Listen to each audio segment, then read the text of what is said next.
Hello there, and a very warm welcome to you. You are listening to a deep dive brought to you by the channel FAMOSIQ. It is so good to have you with us today. It really is. I am just so glad you've decided to settle in and spend some of your valuable time with us. Whether you are having your morning coffee or just taking a quiet moment in your favorite chair, we are very happy to be here with you. Absolutely, we really appreciate you tuning in. And before we begin our journey today, I do have a small favor to ask. If you enjoy these conversations and you want to support the work we do here, please take a moment to hit the like button on this video. Share it with a friend who might enjoy a good story, and subscribe to the FAMOSIQ channel. It really truly helps us keep these deep dives coming your way. It certainly does. And we have a truly fascinating story today, one that I think will resonate with anyone who has lived long enough to know that life rarely goes in a straight line. That is the honest truth. Today, we are going to slow things down a little bit and take a good long look at a figure you almost certainly know. We are talking about Cher. Yes, the one and only. Now, when I say that name, you probably immediately picture the sequins or the outrageous costumes, or maybe you just hear those big hit songs playing in your head right now. But today, we aren't just looking at the superstar. We want to look at the human being behind all that glitter. Exactly. We are basing our discussion today on a wonderful article titled Cher, the Architect of Autonomy and Eternal Reinvention. And frankly, that title, Architect of Autonomy, is doing a lot of heavy lifting. It really is. Because this isn't just a story about being famous, it is a story about a woman who started with absolutely nothing, found herself controlled by some very powerful forces in her industry, and had to fight to reclaim her money, her voice, and her own life. I think that word fight is the key here. Because looking back now, Cher looks completely untouchable. Well, let's go back to the beginning. To understand the woman, we really have to understand the girl. She was born Sherilyn Sarkeesian in California back in 1946. Right. Now, people hear California and they immediately think of sunshine and movie stars.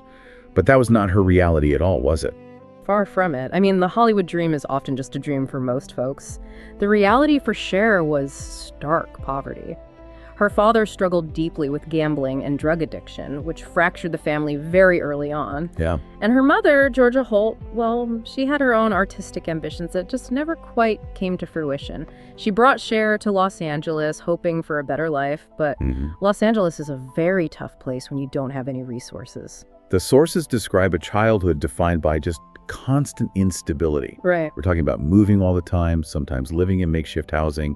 It wasn't some romantic struggle to make it big. It was purely about survival. That's right. And I think many of our listeners can relate to that feeling of uncertainty, that feeling when you aren't quite sure where the next paycheck is coming from. And that kind of environment, that level of uncertainty at such a young age, usually does one of two things to a person.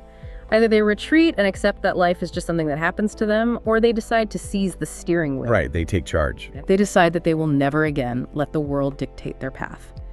And Cher was very clearly the latter. She had this incredible mindset even back then. She didn't walk around thinking she was a born genius. She believed she could learn to be a star. She actually looked at Audrey Hepburn, not to copy her exactly, but as a model of elegance. She saw that and thought, you know, I can build myself into something like that. It is a profound insight into her character. She viewed stardom as a craft, something you construct almost like building a house from the ground up. But consider the risk she took to do it. She dropped out of school at 16. Wow. Now, in the movies, that sounds like a grand adventure. But in reality, for a 16-year-old girl with no money and no safety net, that is a brutal, dangerous gamble. It really is. She was working odd jobs, just trying to put food on the table. And that is exactly when she met the man who would change the entire trajectory of her life, Sonny Bono. This is a critical moment, and we need to look at this carefully.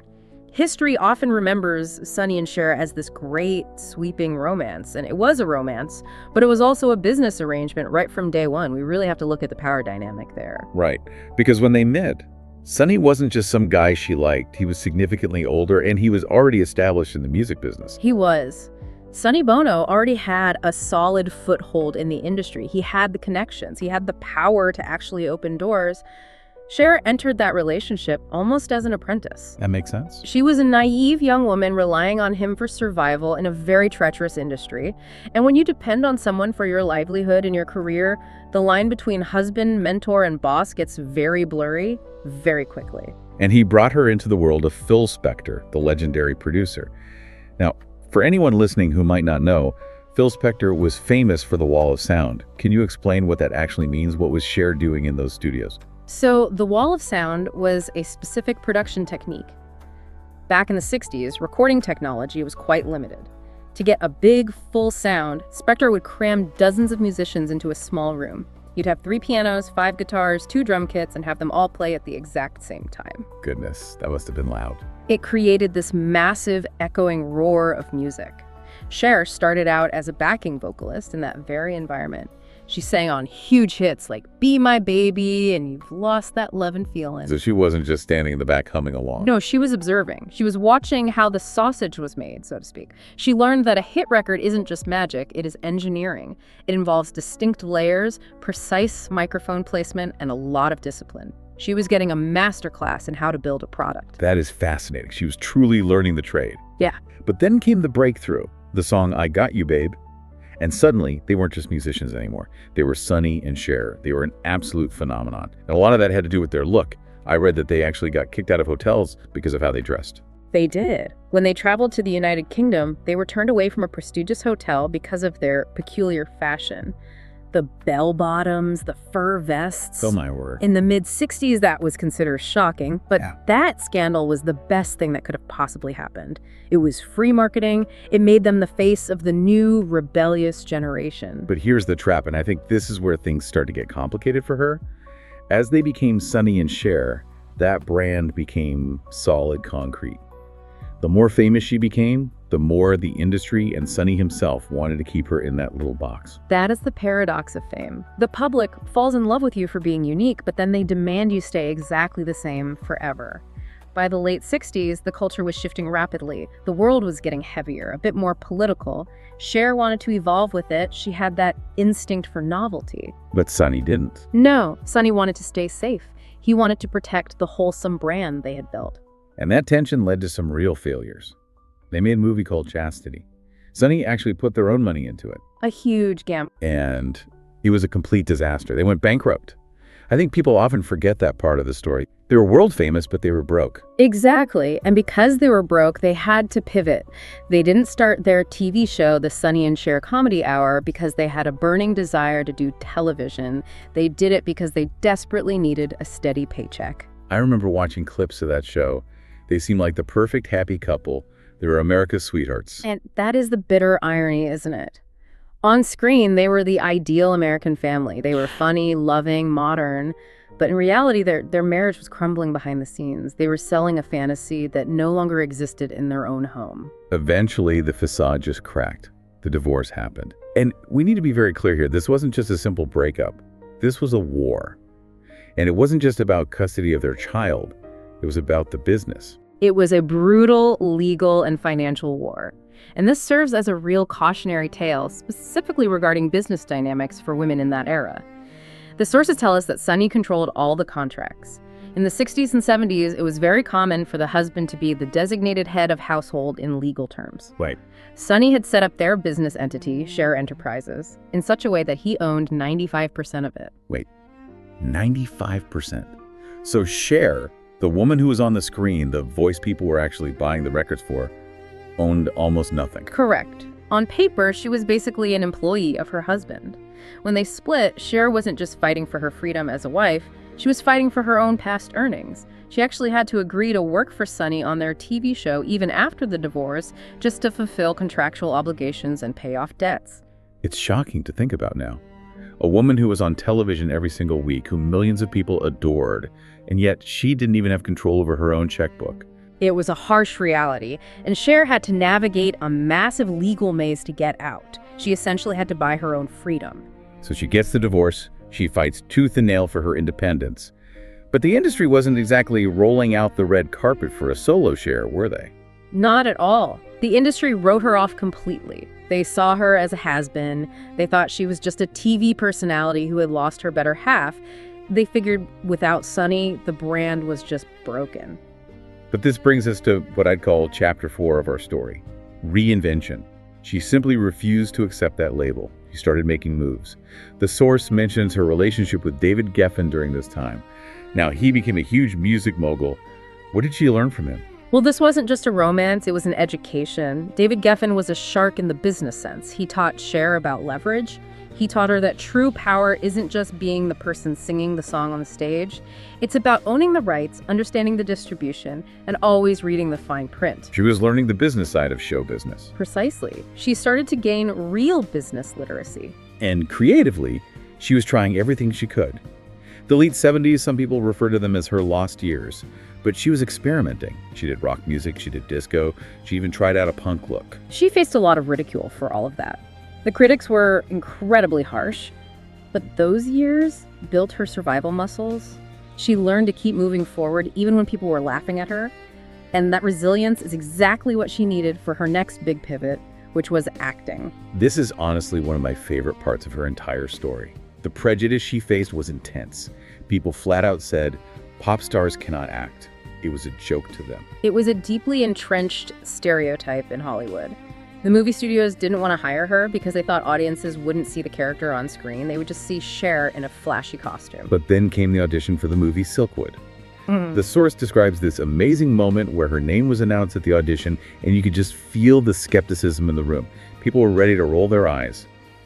And then silence. Because she was good. She was undeniably good. She played a drab, unglamorous factory worker. She stripped away all the heavy makeup and the sequins, and she ended up winning a Golden Globe for that performance. She silenced the room not by arguing with them, but with pure talent. And she certainly didn't stop there. She did the movie Mask, where she completely transformed her face and played a fierce mother fighting for her son. And then, of course, Moonstruck. Snap out of it. It's so iconic. She won the Oscar for Best Actress for that role. She reached the absolute pinnacle of a profession that had spent years telling her she didn't belong. And importantly, let's look back at the business side of that victory.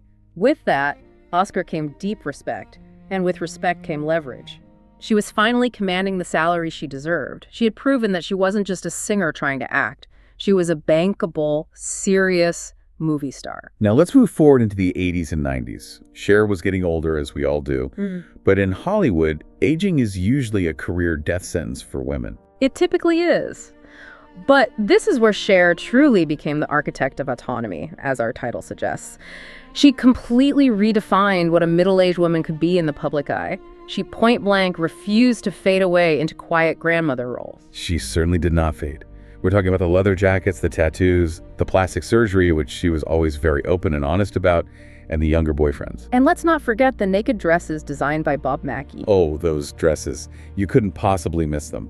But here's the deeper analysis of that. This wasn't just simple vanity. This was autonomy.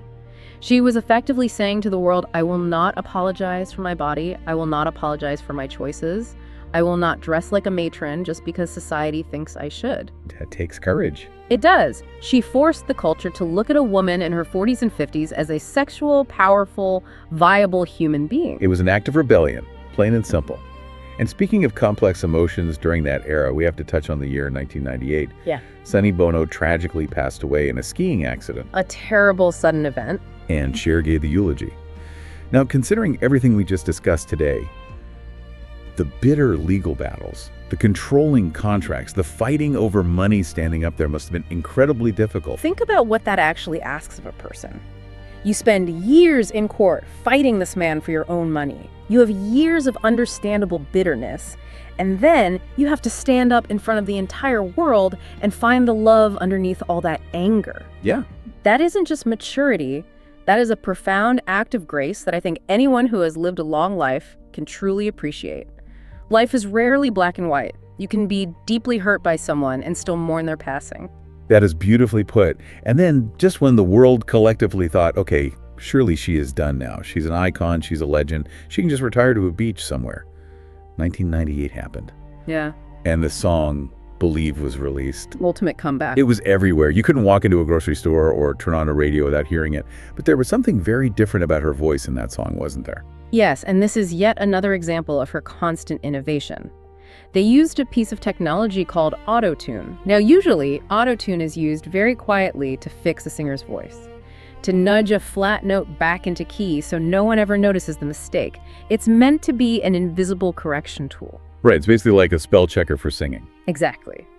But Cher and her producers did something completely different.